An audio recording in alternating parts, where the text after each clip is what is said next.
का उच्चारण भी बढ़िया है और आचरण भी बढ़िया है। बोलो सीताराम। जोर से बोलो, और जोर से बोलो, अच्छा और जोर से बोलो। हनुमान जी के आचरण इतने बेहतरीन हैं कि देखो सब देवताओं की पूजा एक युग में प्रधानता में हुई और हमारे हनुमान जी की चारों युग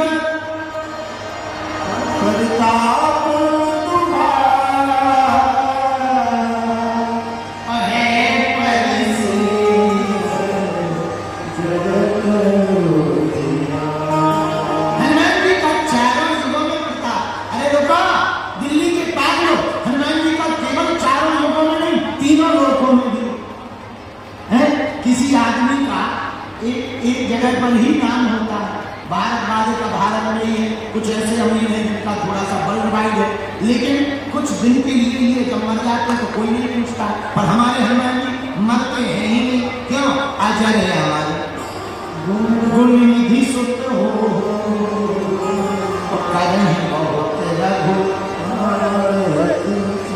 हनुमान जी का नाम है अस्तत्थाना बलव्यासो हनुमानश्च है उनकी।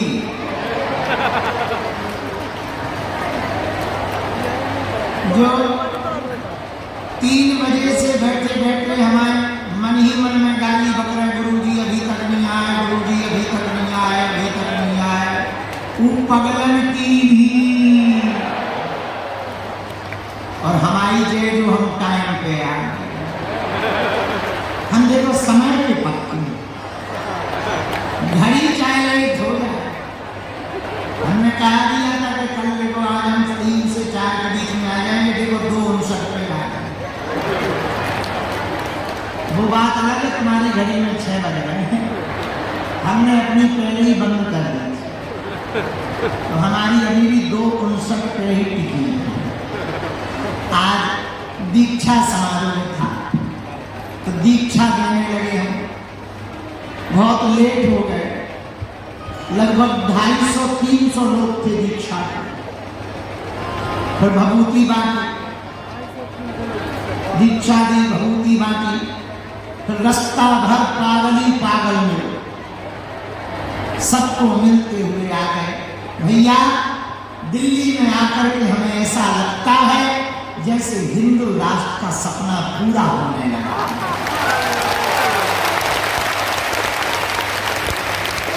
चारों तरफ पागलों की भीड़, चेहरे पे मुस्कुराहट, माथे पे चंदन, जगह जगह बजरंग बली का बंधन, सभी भक्तों का हर जगह हो रहा अभिनंदन।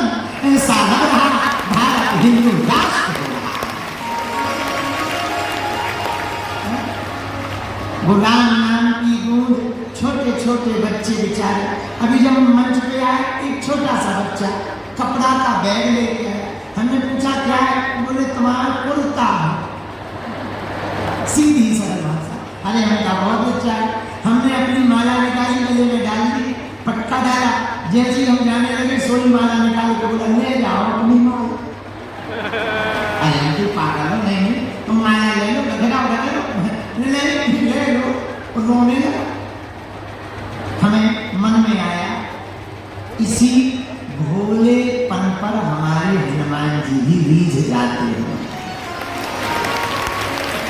इसीलिए समझदार को भगवान देर से मिलते हैं, पर ना समझो को कई बार जल्दी मिल जाए। क्योंकि समझदार भगवान की भक्ति दिमाग से करता है, ना समझ भगवान की भक्ति दिल से करता है।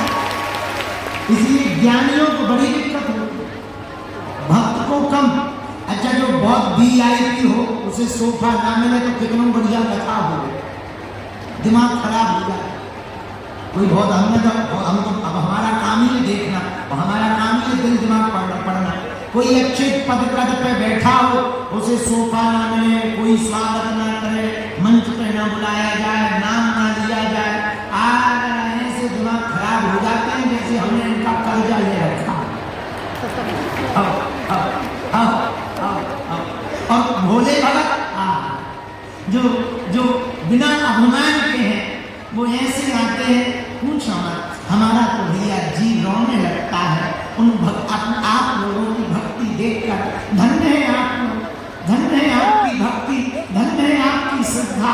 गर्मियों में 5-5 दिन की छुट्टी लेकर नौकरी छोड़कर घर में लड़ाई हो गई, कहाँ बाबा के चक्कर में पागल हो, फिर भी 12 बजे से आकर बैठकर भगवान की कथा को, बालाजी की कथा को सुनकर जाते हैं।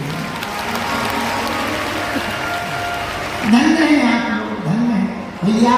हम तो आज यही आशीर्वाद दे रहे अपने हनुमान जी के चरणों में प्रणाम करके, जो भी कथा के रसिक हैं, जो भी कथा में बैठे हैं, जो भी बालाजी को पूज रहे, जो भी बालाजी को मान रहे, जो भी यहाँ बैठे हुए अर्जी लगा रहे, हे बजरंगबली हमारे चाहे पुण्य कम हो जाए पर किसी का दुख ना बाकी रहे, सबके दुख दूर हो जाए।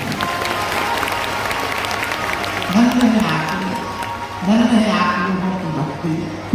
आज चौथा दिन है कथा का, कल हम विदा लेकर के चले जाएंगे, लेकिन दिल्ली ऐसे दिल में बस गए कि दिल्ली से थोड़ी थोड़ी दिल लगी होगी।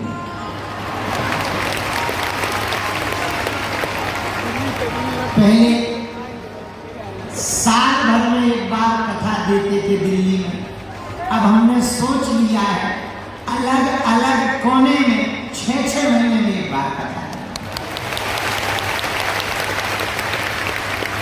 ताकि हर बार आएंगे तो हर बार दरबार लगाएंगे तो हर बार ज्यादा से ज्यादा लोगों को हम मिल पाएंगे।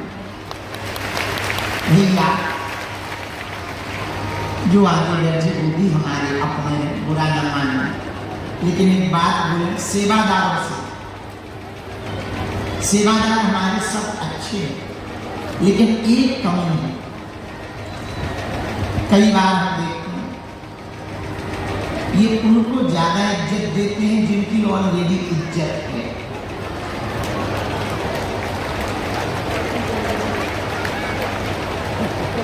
सेवादार हमारी नजर में तो वही बेहतर है जो सबसे लास्ट में कथा सुनने बैठा हो, उसकी बाह पकड़कर मंच पर आरती कराने को चला दे।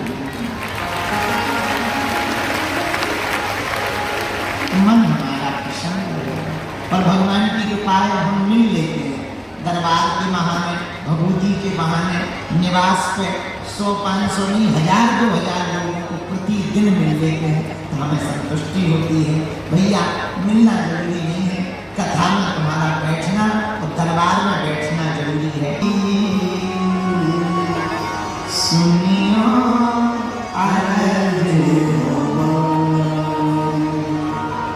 फिर दोबारा आएंगे, लेकिन 5 दिन की हनुमान कथा सुंदरकांड की एक चौपाई को केंद्र में रख करके आधारित है।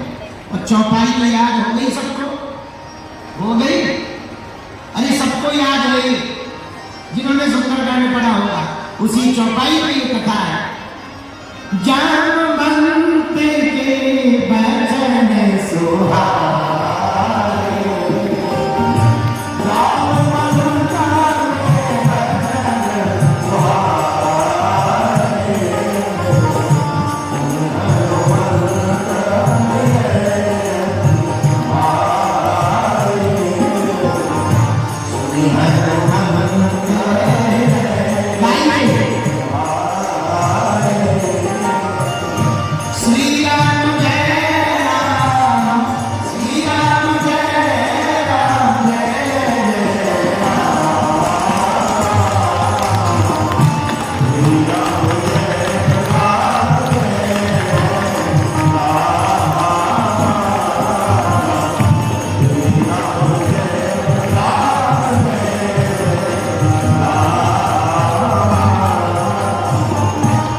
जामवंत के बचन सुहाए, सुनी हनुमंत हृदय अति भाई। इसी चौपाई में सुंदरकांड का सार छुपा।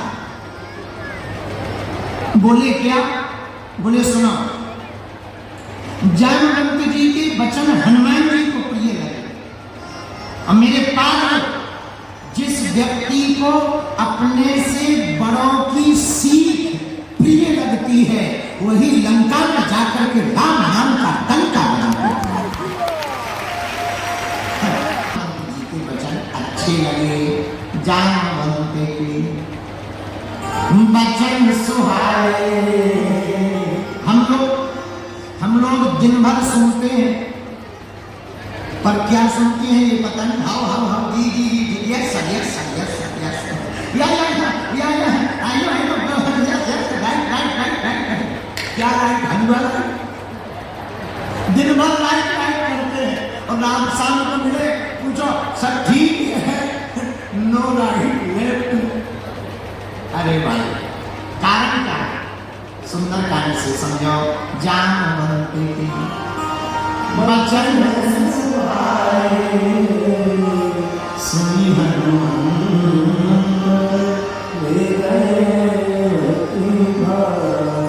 जामवंत जी बूढ़े हैं, हनुमान जी जवान हैं। बूढ़ों की बात जब जवानों को अच्छी लगने लगे तो समझ जाना वह जवान, वह बालक आगे चलकर के विपरीत परिस्थितियों में भी मुस्कुराता हुआ बाहर निकल कर आएगा। हनुमान जी को सीख मिली क्या?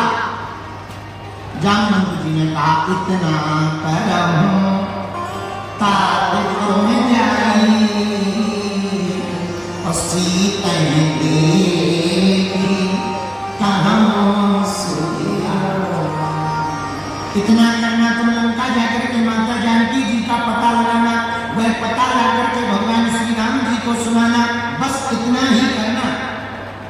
अब हनुमान जी को मान लो, ये ना कहा गया होता। अब हनुमान जी को तो बुद्धि है, बल है, और हम लोगों में से कोई होता, बल होता पर बुद्धि ना होती तो क्या करके लंका तो चले जाते, पर रावण को उसी समय जो है निपटा दिया। होता क्या, जिन्हें निपटाना चाहिए उन्हें मौका नहीं मिलता, राम कथा पहले ही पूरी हो जाती। बोलो सीताराम। अब विचार करो, कोई फिल्म 3 घंटा में पूरी होनी हो, पर 1 ही घंटा में विलन मर जाए। 1 घंटा हो गए और पहले जो है गद्दार जो हो वो मर जाए, तो फिल्म कौन देखेगा? फिल्म तो तभी देखी जाएगी जब लास्ट तक गद्दार जिंदा रहे और बार बार हीरो के जीवन में चैलेंज आ रहा है। बड़ी सुपर हिट फिल्म है। ऐसे ही रामायण का विलन है रावण। रावण अगर पहले निपट जाता तो खतरा हो जाता। हनुमान जी में है बल, हनुमान जी निश्चित रूप से रावण को मार देते। लेकिन ये बड़ों की सीख का परिणाम है कि रावण की मूंछ को अपनी पूंछ से उखाड़ दिया, मजा भी सिखा दिया, राम के दूत होने का परिणाम भी बता दिया। मेरे पागलों, जो बड़ों की सीख मानता है वो विपरीत परिस्थिति में भी मुस्कुराकर जीत करके आता है। ये सुंदरता है। इसी चौपाई पर जामवंत के वचन सुहाए, सुनी हनुमान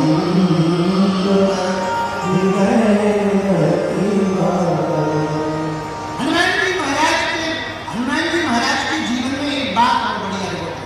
पूछो क्या? अरे पूछो। हनुमान जी के जीवन में एक बात ये भी बड़ी अद्भुत है कि बाल्यकाल से ही अपनों से बड़ों को प्रणाम करते। बाल्यकाल जैसे राम जी करते, प्रातः काल उठ के रघुनाथा मात पिता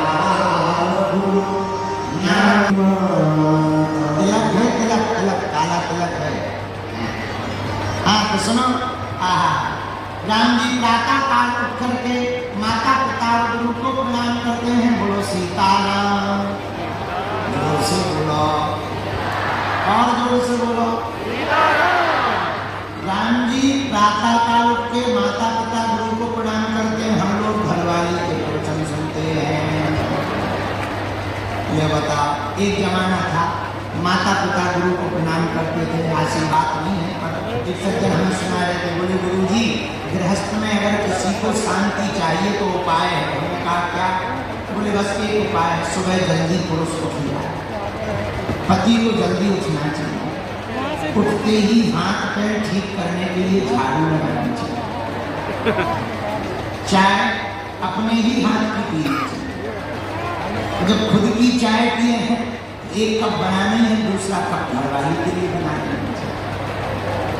और जब चाय पिट जाए तो निश्चित है कि मुंह गर्म होगा।